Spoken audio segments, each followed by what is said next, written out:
Yeah, so now, whoop, no, see, it's still going. I don't know if I can get the razor out now. And this is what we're up against, folks. This is very disheartening, but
it's really windy, so the sound's probably going to suck. But just so you know, we're starting with a 150 just to get this glazing putty off of here. After 150, we're going to go to 220. We're just going to go ahead and finish sand it with a 220, and then we're going to primer it, and then we're going to go to a 400 grit. After 400, we don't touch it. Now you can go different steps if you want. I find usually I'll just go from 80 to 220 to the 400. But in this case, because we use glazing putty, I'm going to go ahead and do the 150 just to speed getting the putty off of there. After that, 220, 400, well, primer, then 400, just so you know. Here we go.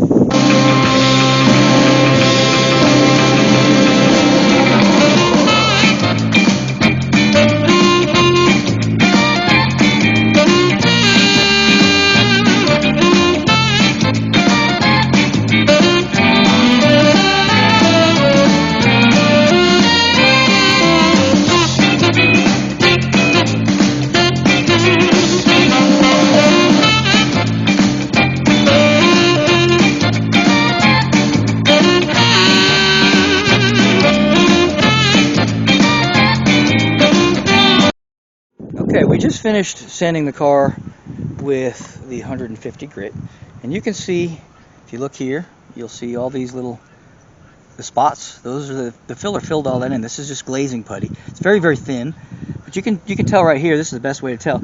See all these freckles? Those freckles are basically all the little divots that were in this paint, and we filled them with the filler. Okay. Now we've gone through to the fiberglass in a few spots, but this is what you're looking at. This is after the 150. Okay.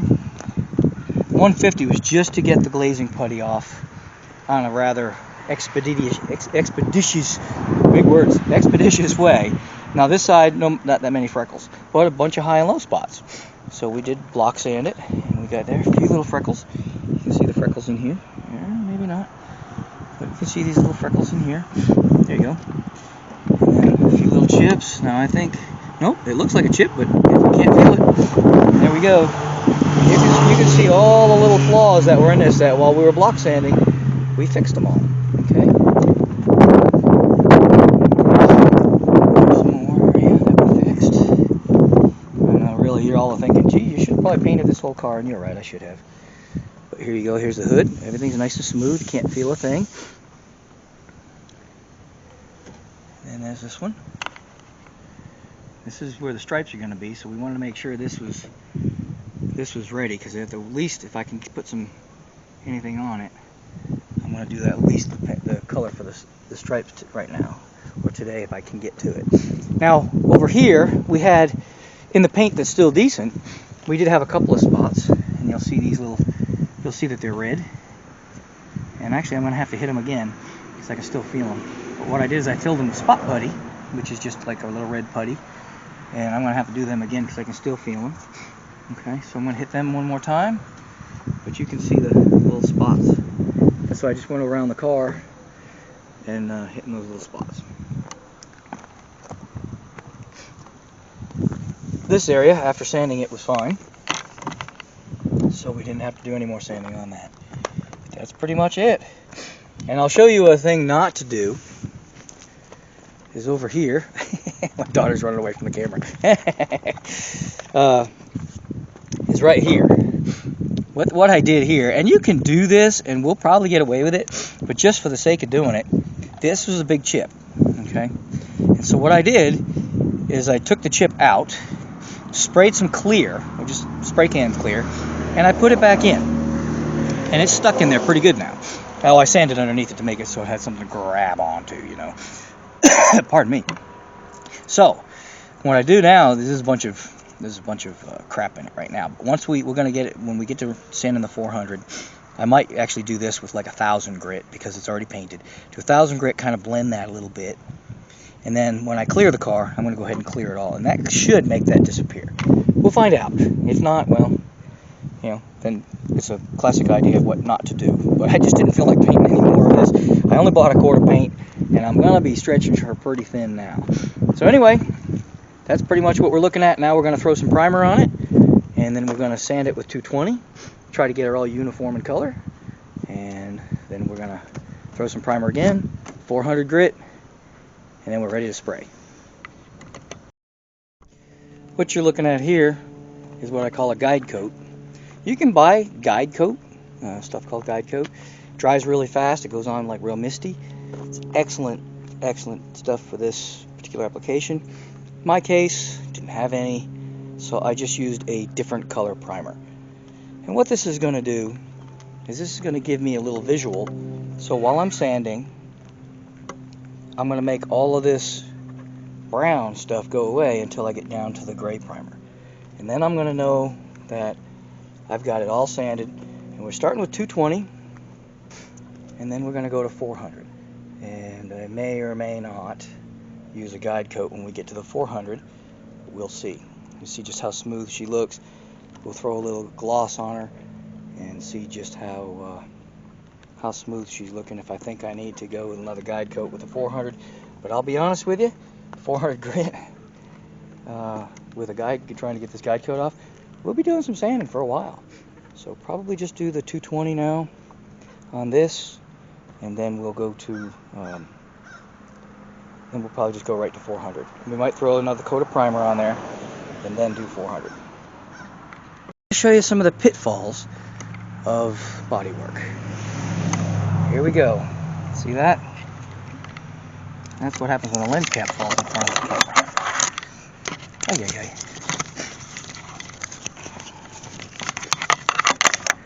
ay. Alright, let's try this. See this little booger right here? I was trying to get this out. You can see this is raised as well. It's bubbling. So I filled it with primer, and when I put the primer on real heavy in hopes of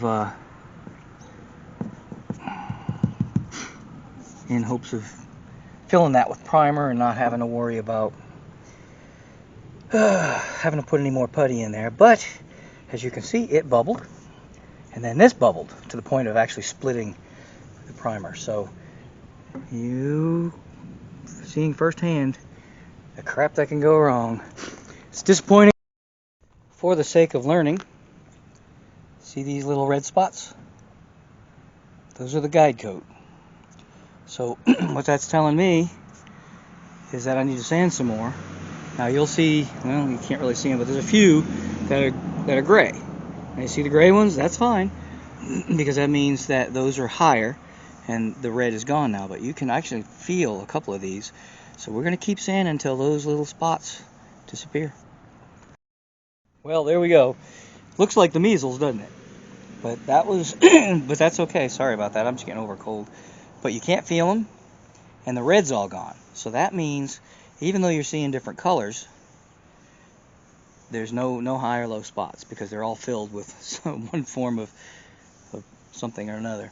But yep, the red, that's what the idea of the guide coat is to kind of give you an idea. Now we'll have to reprime this, and then we're probably going to go over it.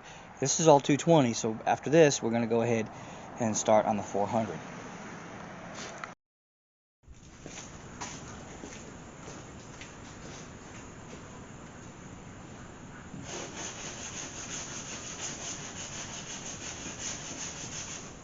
Oh, hey, I'm making jerky right now, but I'm doing some work in between while I'm waiting for the jerky to cure.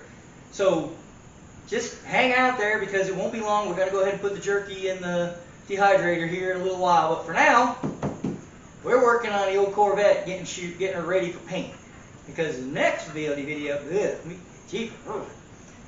try this in English. The next video is hopefully going to be me throwing some paint on this thing. So I'm getting her finished up. Y'all have watched most of this already, but we're going to get her finished up and paint it. But stay tuned. Kind of having a hard time keeping this paint, well, the prep for the paint, getting it where I want it. I had one little tiny spot on the hood and one little tiny, what I would call like a knit line on the rear quarter that no matter what I did, I couldn't get them to go away. And I'm down to like raw fiberglass on them at this point. So as you can probably tell, I'm not real happy. This is my not real happy face. Right? So I'm going to show you real quick the problems I'm having. I've got them both down to bare fiberglass-ish. This one I put a little piece of putty in there to see if I can get it to work. Still fighting me. So I got to rough them back up. I'm going to get some 320 and I'm going to rough them back up, and I'm going to go back to my tried and true, forget what to call it, plastic bumper repair stuff. The plastic, very flexible stuff. And I'm going to go back to that. I've tried glazing putty, and I've tried spot putty, and I've tried just to fill in because they were tiny. They were so tiny. And I just couldn't get them. And I'm not even looking for perfect. This is a touch-up job. This isn't even a repaint. Okay, this is a touch-up because I had bubbles. I got rid of the bubbles. And I'm just touching this thing up. I'm going to drive the wheels off this thing, so I don't really want it perfect. You know, perfect's nice, but, you know, got to be reasonable here. I don't want to spend $5,000, you know, fixing a $3,000 car. So we're going to try to do this on a budget because that's just, it's not an expensive car. I'm not going to throw thousands of dollars at it. But I'm just going to rough this back up. I'm going to get my old tried and true bumper repair stuff. Well, it's basically plastic repair. And this is fiberglass. Now, I can go back to fiberglass resin, but to do that, I have to strip everything off and go back to bare fiberglass. And I think the gel coat on this fiberglass is the problem why it was bubbling in the first place. So I don't really want to go back to that. So far, everything I have fixed with that bumper repair stuff has held. With these minor spots here and there that maybe got a little bit of contamination under it. So anyway, that's where I'm at right now. I'm going to show you those two spots that I'm working on. I was hoping to paint it this weekend. I'm making jerky. If y'all watched that video, I was making jerky, and I'm doing this in between thinking I could have sanded this and have this thing ready for paint next weekend. Still shooting for that, but I gotta fix these two spots. They were just bothering me. I could have let it go, but one of them turned out to be a tiny bubble on the hood. You leave that bubble, it's gonna grow, and the next thing you know, big bubbles, right? This one turned out to be a little spot of the fiberglass gel coat. When I really dug down into it, was actually lifting off the car. It wasn't the paint, it was actually gel coat that was coming off the car. So I dug past that, and I literally got a razor and I cut past all of that. So needless to say, we're going to rough her back up with some 320 so this stuff will stick. I'm going to put a skim coat on both of them to try to get, and this stuff is pretty darn good. It becomes the bumper. So hopefully we're going to be able to run it this thin and get it, because we're just talking about the thickness of paint. You know, I can barely catch it with my fingernail kind of stuff. So usually you use glazing putty for that, or glazing compound, and I've tried that. Didn't work. So we're going to have to go back to this and see what happens, but I'll show you what I'm talking about. Here is the downfalls of bodywork, as far as I'm concerned, is I've got this, you can barely feel this edge here, and it's going to take some more feather edging. I've got a little bit of a ridge here. But I took a DA and got this down to where it's just got some little divots we're going to have to work on. But the problem is, if you go like this, I've basically dug a small hole here. I mean, it's not anything, it's very, very subtle. But, you know, if you look at it from the side, like you would get down here and kind of look down here, and I know nobody's really going to do that, but, you know, at certain angles, you're going to see a hole here. So what I need to do at this point is I'm going to go ahead and clean this again. And I'm going to go ahead and, well, there's even some, this paint's not that good. I probably should have just repainted this car. But I'm going to take some, what they call glazing compound, and I am just going to smooth the glazing compound over this, and that's going to make all this uniform again, okay? Then we're going to sand it by hand with like maybe 220, get that smoothed back out, and that'll fill all these little divots here and there as well. We were just trying to get rid of that one, and I've still got a couple of little bitty ones, like one here, and it'll fill that in mosquitoes. But we got to try to fill this hole that I've created, and then we're gonna have to go all big long strokes and keep all this uniform. Okay, so that's where we're at right now with this. I'm gonna go ahead and clean this, and I'm gonna put some compound down. And there's the other trick: is when I went ahead and put some of that cleaner on there, it shines it up a little bit. When it shines, you start to be able to see all the imperfections. And so again, this glazing compound is going to fill those imperfections. And then we're going to use the longest board I can get on here. We're going to get all these scratch marks out here.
Now this stuff is kind of the same thing as that blonde colored stuff was. The only difference is this is in a tube and it's a lot easier to apply. And you don't want to use this stuff in big areas. Like I smoothed out a whole area here to get rid of a low spot. But I found when I was in here, there's a little spot, a couple little spots right here that I'm seeing that are divots. Now I can keep sanding and sanding, but as you can see, we're getting to the car here, so this was the low spot, and it's full right now. We filled the low spot. So rather than keep sanding and put another hole, I am simply going to squirt a little on here. We're just going to push it into that spot, just like that. Same with this. And this is probably not the paddle for it because it's not smooth enough. You want to have a nice smooth paddle, so I'm going to go ahead and trade out paddles. This one, for whatever reason, is a little rough.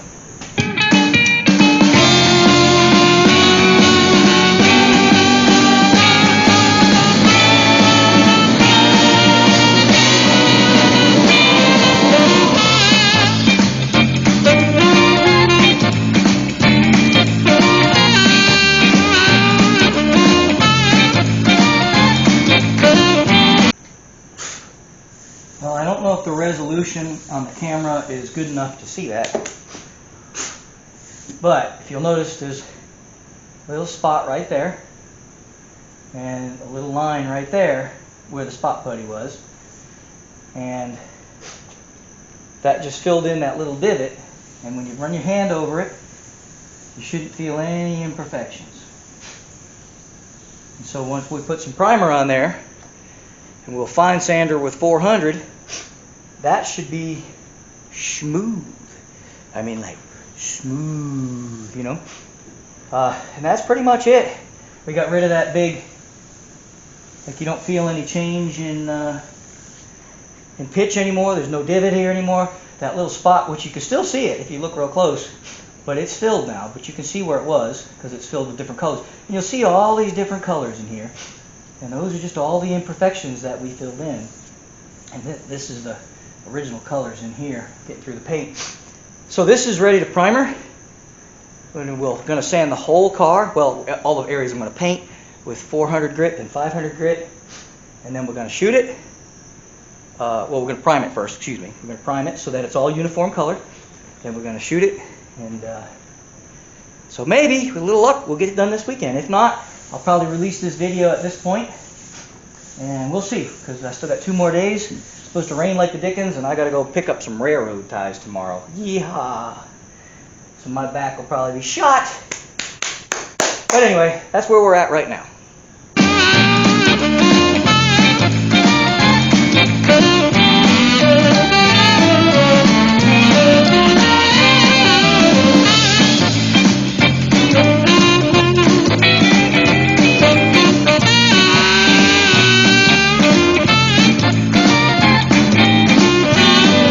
This is the battle I'm waging. I felt, as I was running my hand down here looking for flaws, I felt the bubble. And so I was debating whether to leave that bubble, and I said no, because that's what the car's problem is. And once again, it was the gel coat. If you'll look, this is fiberglass. This is all this yellow, I don't know if you can see it, but along this edge you'll see yellow in there.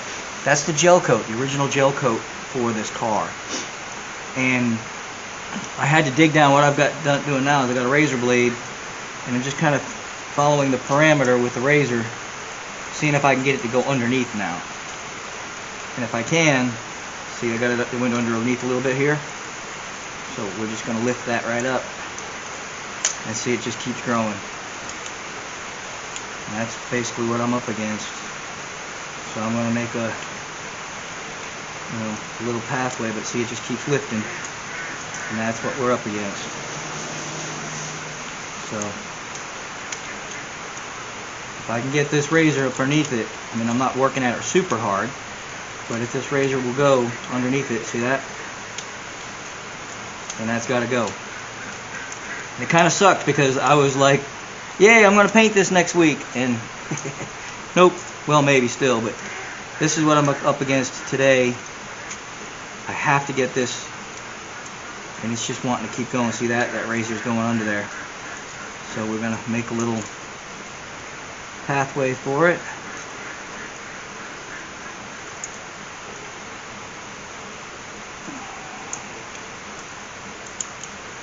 It just keeps on coming. Just keeps on coming. This is very, very disheartening.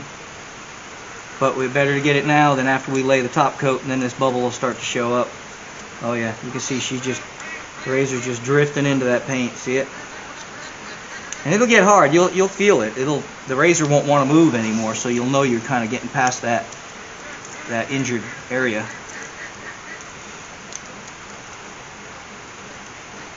So yeah. So now, whoop, now see, it's still going. I don't know if I can get the razor out now. And this is what we're up against, folks. This is very disheartening, but if I had stripped the car down and re-gel coated it, that's probably the best way to do it. If you got lots of money, you obviously have to get rid of this gel coat. I'm trying to do this on the cheap, and it's extremely, extremely annoying. But you see that yellow? See that yellow right there? That's the gel coat. It's just, look at that. That razor's just going right up underneath it. That's what I'm up against. See, you can't get it to go under here. It's just chipping away, so then we know we're good. So we just keep going till it stops.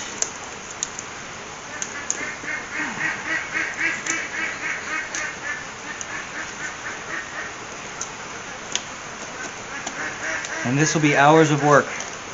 Oh, here we go. Hours and hours of work trying to fix this. But we can do what we can do.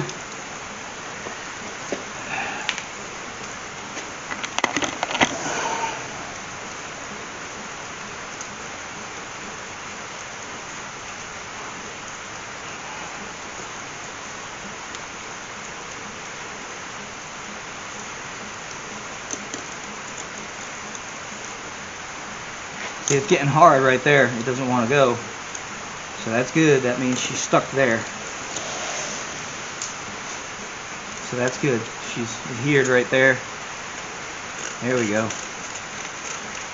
Now we can just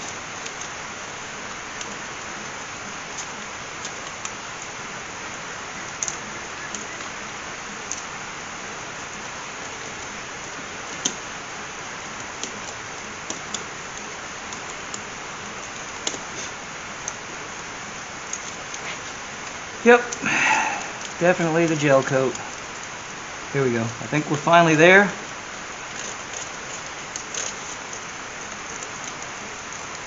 And this quarter looked just almost perfect. Now, nope, still a little bit more.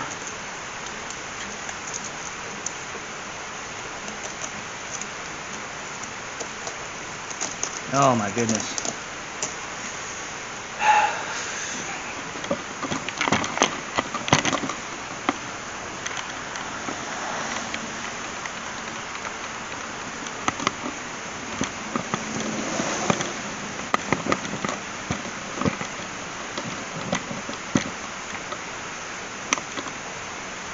And see, this would have all eventually haunted me, so I'm better off doing what I'm doing, even though it's really, really disheartening.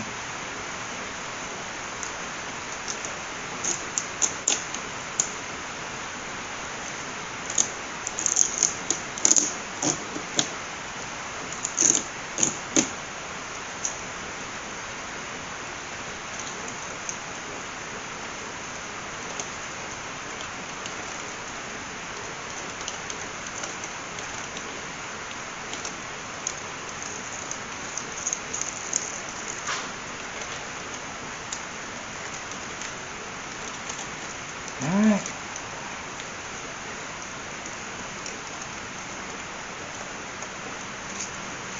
Well, now I've got a nice, I wish you could feel that. It's basically the thickness of the gel coat plus. But we're kind of stuck good now, so hopefully when we're done here, we'll be done. It's just been a never-ending battle trying to get rid of. You can even see it over here. If you look over here, you can see this little bit of color, and that was me trying to get rid of some tiny, flaws in the rear quarter with a little bit of spot putty, and you can see the difference in color here. And that's, that's pretty darn good there. I can't, it's good. So I'm gonna have to make this look like that now.